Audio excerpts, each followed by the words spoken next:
Wanted to give you a little update on how things are going. You'll notice in the bulletin, on the back of the bulletin, are prayers and songs for the Mass. There's also a report on our finances with the school and that wonderful program that's going on with it. And you'll see how people are being very, very generous, and we're very, very blessed with that indeed. In any case, we are working on the process of getting back into the buildings. So what's that going to be like? So we've been asking people to step forward to help us, particularly with having less vulnerable people in the realm of greeter, usher, Eucharistic minister, especially in those areas, because many of our folks are more vulnerable because of their health condition or age, or maybe a spouse or some family member at home who may be vulnerable. Maybe they themselves are not so much, but maybe somebody at home.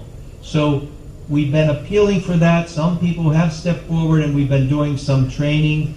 In fact, this Tuesday evening, we're going to do another COVID training with our greeters and ushers, as the Eucharistic ministers had that training. Now, what we're looking at doing is on September the 12th, that's a Saturday evening, we will not be doing a Mass here, but we will have two Masses at 4 o'clock, one at St. Vitus and one at St. Camillus, because at both of those sites we have the capability of some overflow into the gymnasiums. So at Camillus, we'll have chairs in the gym 6 feet apart, because we're still only allowed, according to the bishop's dictate, based on the governor's dictate, that we are only allowed 25%. So even though those churches are fairly large, it's only 25%. So every other pew is blocked off and so forth. So there is a process that we are mandated to follow. So people coming in have to wear masks, they have to sign in, and then if you're a family together or you live together, you can sit together. But if you're an individual, you have to be 6 feet apart from everybody else in the seating.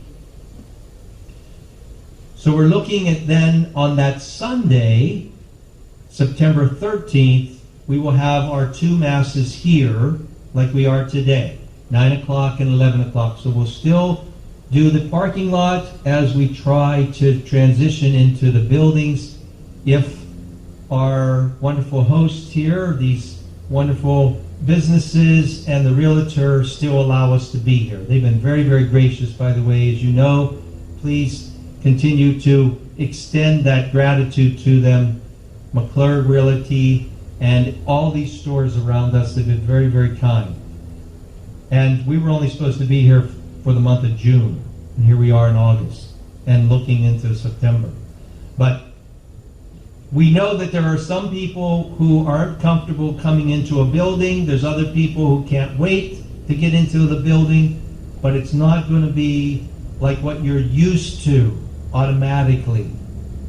If you come to St. Vitus at the 9 o'clock Mass, which we have every day, except for today on Sundays, but every day of the week there's a 9 o'clock Mass at St. Vitus, and you'll have a sense of what that's like. You sign in when you come in, you wear a mask, and you seat apart from other people. That's how it's going to be on the weekend too. We just won't be able to fit as many as we normally could in a building. And we are serving over 2,000 people in this parking lot every weekend, except for one weekend that we were rained out. So God has been very good to us. I wanted you to know why it's taken so long, and those are all the reasons. And if you realize that you could help because you are healthy, you don't have those kinds of concerns, or people at home that you would bring something to, and you can be a Eucharistic minister or a usher greeter, please consider that role for us. There's no way we can possibly open up all the churches. We have 7, as you know, and they're various sizes and various situations in that regard. So that's not something we can humanly do at this time, given all these restrictions. But we are going to try starting with these two places and see how that goes. So that's where we are. I want you to be informed. More information will be forthcoming in the bulletin and the website, but you're the first to hear this message. And this is being recorded, so it will be on our website and YouTube, so we can inform as many people as possible. Okay, so thank you very much.